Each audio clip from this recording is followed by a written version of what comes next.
دوستان سلام. افت فشار یکی از معضلات جدی و مشکلات جدی در رانندگی هستش که راننده رو بسیار کلافه میکنه. قرار تو این ویدیو دلایل افت شتاب در فصل گرما رو با هم بررسی کنیم. اولین دلیل اون فیلتر هوای کثیف هستش. ببینید فیلتر هوا وظیفه داره که هوای سالم و بدون گرد و خاک و کثیفی رو وارد موتور کنه. اگر احساس کردید که در فصل گرما خودروی شما شتاب کمی داره، دلیلش میتونه فیلتر هوای کثیف باشه، مخصوصا تو آب و هوای گرم و مناطقی که آلودگی هوا هم اضافه میشه به این هوای گرم و شرجی. فیلتر هوا زودتر کارایی خودش از دست میده و دچار گرفتگی و کثیفی میشه. دومین دلیل اون خرابی یا فرسودگی شمع‌های خودرو هستش. همونطور که میدونید در محفظه احتراق برای ایجاد احتراق ما به سه عنصر اصلی سوخت، هوا و شمع، کبریت یا جرقه نیاز داریم. سوخت ما که بنزین، هوا هم که گفتیم فیلتر هوا تاثیر داره و کبریت یا همون جرقه که ایجاد میشه توسط شمع صورت میگیره. اگر شمع کثیف شده باشه، دچار فرسودگی شده باشه، ممکنه جرقه لازم تولید نشه برای ایجاد احتراق و در واقع احتراق ناقص صورت بگیره. چه ربطی به فصل تابستون داره؟ ببینید در اکثر مواقع هوای گرم باعث میشه که دمای موتور بالا بره. وقتی دمای موتور بالا بره، ممکنه زمانی که شما خودرو رو میخوای روشن کنید یا روشن شده یا در حال حرکت هستید، خودرو و دمای موتور بالا هستش، به حدی دما زیاد باشه که احتراق‌های ناقص و ناخواسته در محفظه احتراق رخ بده.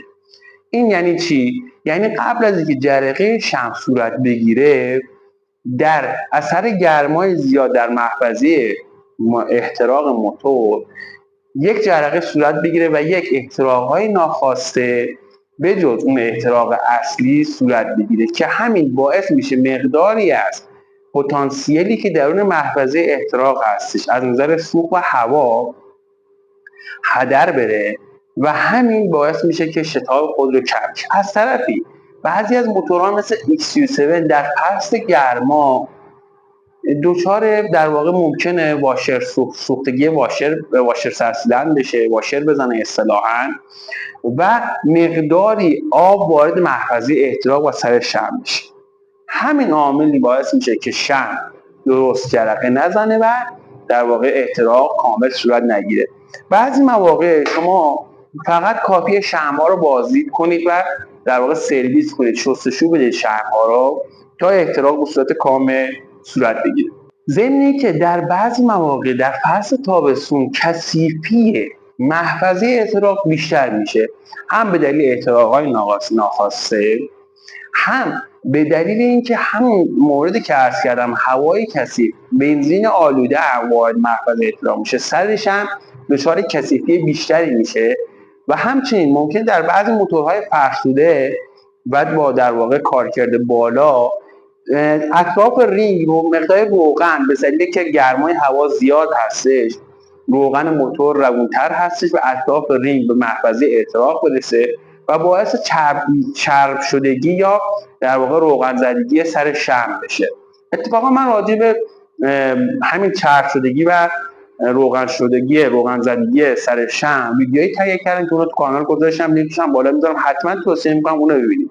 خب این چرب شدن سر شمع باعث میشه که شمع احتراق و جرقه درستی نداشته باشه، احتراق کامل صورت نگیره و شتاب خودرو پایین بیاد. دلیل سومش کثیفی یا خرابی سنسور مپ هستش.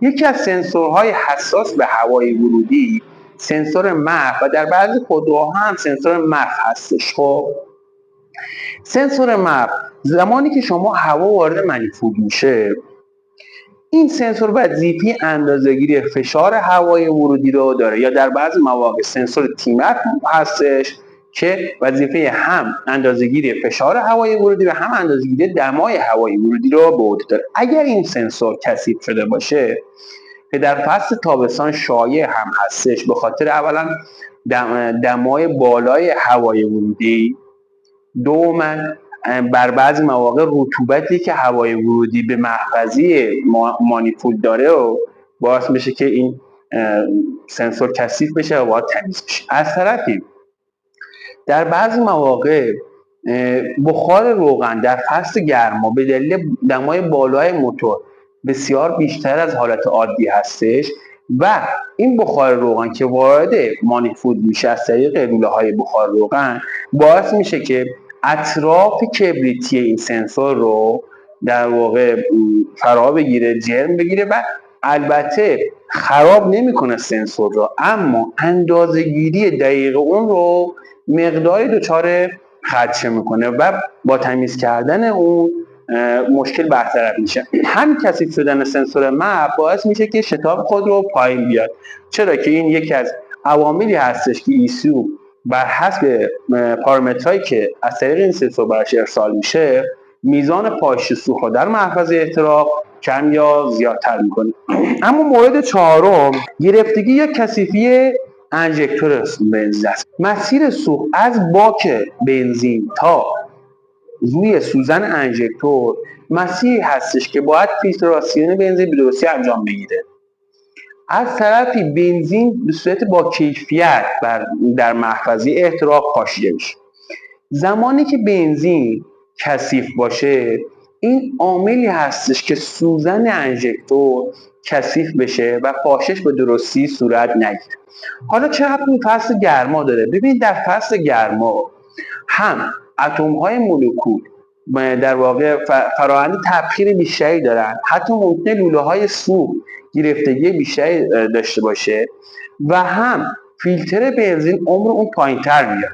این عاملیه که سوزن انژکتور زودتر کثیف بشه و پاشش به درستی انجام نگیره. البته یک مورد مهمتر از این هم همونطور که گفتم در محفظه احتراق در فصل گرما جرم و مواد غیر از سه عنصری که خدمتتون عرض کردم یعنی هوا، سوخت و جرقه بیشتر وارد میشه، چرا که ممکنه اولا دمای موتور بالاتر باشه، روغن روانتر باشه، در موتورهای فرسوده از اطراف رینگ مقدار بخار روغن یا خود روغن وارد محفظه احتراق بشه و این عاملیه که در محفظه احتراق نوک سوزن‌های انژکتور کثیف بشه و پاشش درست نشه. از طرفی بخارات روغن بیشتر هستش و در مانیفولد بخارات روغن تجمع بیشتری داره و زمانی که این بخارات روغن وارد محفظه احتراق میشه در همراه با هوای ورودی و ترکیبی که میشه با بخارات بنزین، این هم یک جرم ناخواسته وارد محفظه احتراق میشه که همین عامل هم باعث میشه سوزن انژکتور کثیف‌تر بشه و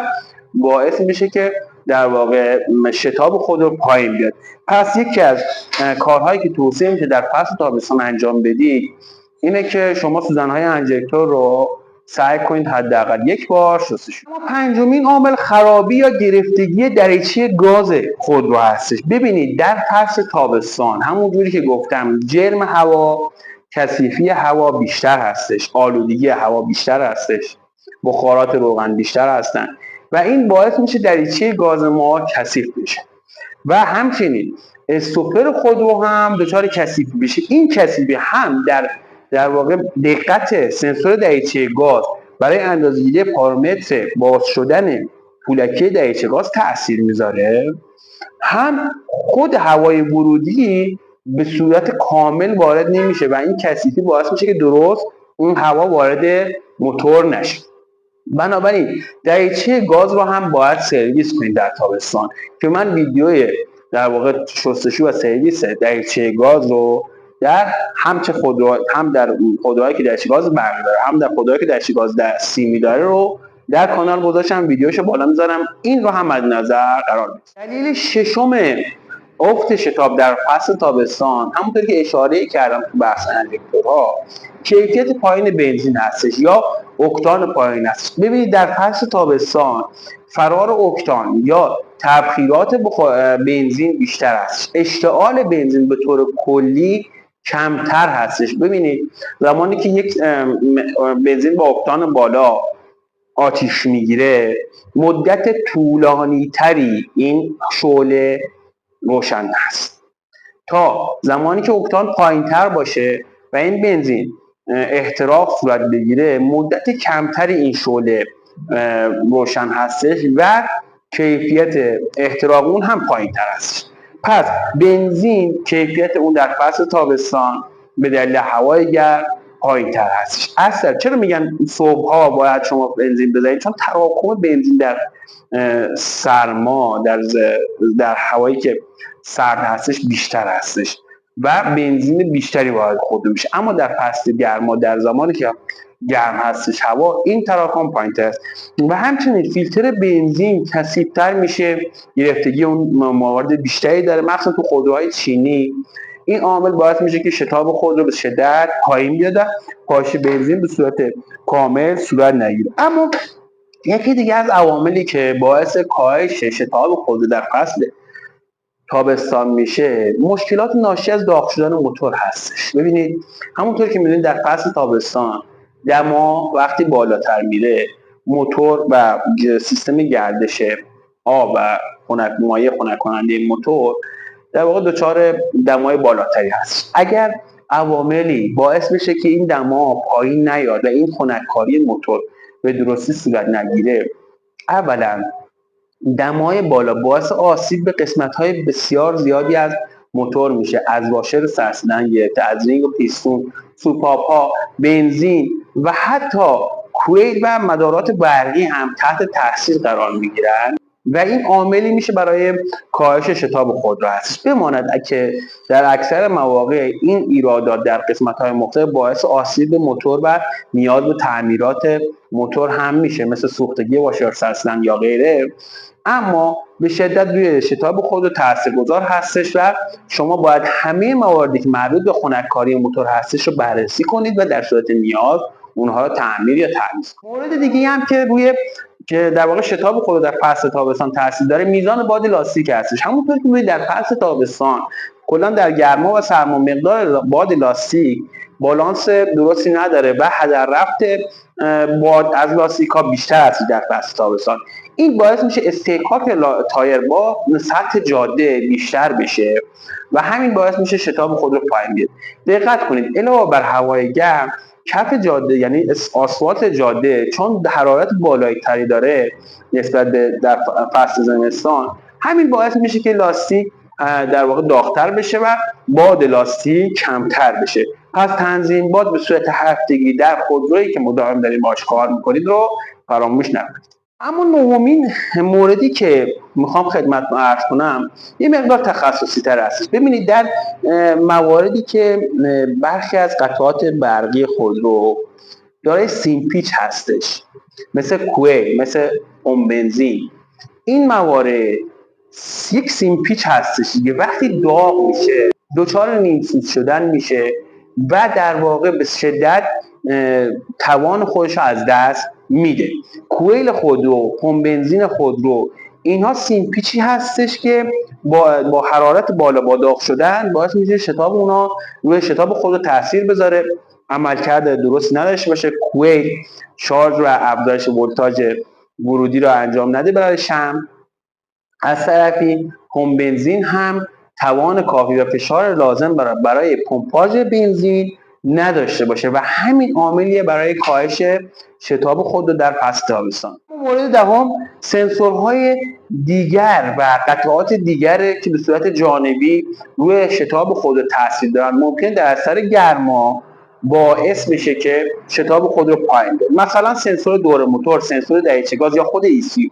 ببین وقتی که در فصل تابستان سنسور دور موتور داره کارش انجام میده، چون این حالت مغناطیسی داره، هم روی مغناطیس خود سنسور تاثیر داره پس هوای گرم، هم ذراتی که در واقع روی دندانه های فلایویل به وجود میاد بیشتر هستی در فصل تابستان و در فصل گرما و این باعث میشه دقت سنسور دور موتور پایین بیاد. بنابراین برای رفع این مشکل حتما سعی کنید هر چند وقت یک بار در فصل گرما با استفاده از دستگاه ایریاگ اونو بررسی کنید، سیستم های برقی و قطعات دیگر خودرو و سنسورهای جانبی و در صورت نیاز اونا رو تعمیر و یا تعویض کنید. دوستان حالا که دلایل کاهش شتاب خودرو در فصل گرما رو خدمتتون عرض کردم، باید بدونید که ما حتما باید این مواردی که گفتم، فیلتر هوا، فیلتر بنزین، قطعات و سنسورهای برقی و تمام مواردی که گفته شده رو در فصل گرما حتی باد لاستیک‌ها، تنظیمات لاستیک‌ها رو بررسی کنید و در صورت نیاز اونها رو برطرف کنید. این مشکلات رو، سیستم خنک‌کاری موتور خودرو رو حتما بررسی کنید. هر از چند یک بار با استفاده از دستگاه ایاب یا همون دیاگ خودرو رو بررسی کنید از نظر سیستم‌های برقی و اگه ایراد داره اون رو برطرف کنید. در پایان هم ازتون میخوام که این ویدیو رو لایک کنید، برای دوستانتون بفرستید. همچنین اگه سوالی در این زمینه دارید حتما برای من کامنت کنید و من حتما اون رو پاسخ میدم. موفق و مؤید و پیروز باشید.